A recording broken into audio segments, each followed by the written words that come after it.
Just Europe, July was the hottest month ever recorded in the United States. That's according to new data released by the National Oceanic and Atmospheric Administration, or NOAA. They report July's average temperature in the lower 48 states was more than 3 degrees above the 20th century average. July tends to be the hottest month of the year in most of the U.S. This year, more than 600 monthly records for warmest highs and lows were set across the country. Denver, one of the cities that had its warmest July ever. With that in mind, we bring in senior weather impact team meteorologist Chris Bianchi. So many would say that means now we're in a new month, well into it, no more 100 degrees? Hopefully not. Okay. Hopefully not. I'm going to explain why. And you probably heard from Kathy that we've got basically a mini fake September coming up later this week. So that might have some of you thinking, okay, are we done with the really hot stuff? And my quick answer is most likely yes, and I'll explain why. First of all, we've already had 6 days at or above 100 degrees.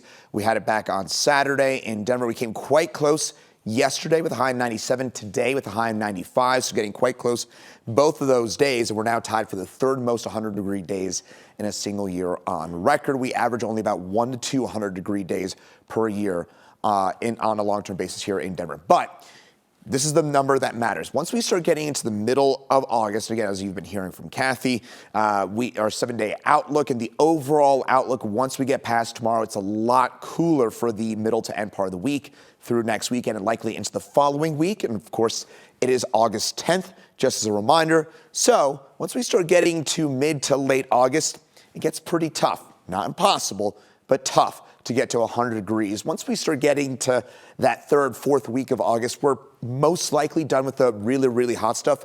One thing I do want to note, though, notice the recent trend here of some of these later 100-degree days. And that's something we've talked about on a regular basis here on 9 News, is that the month of September is the month where we feel the impact of a warming climate the most here in Colorado.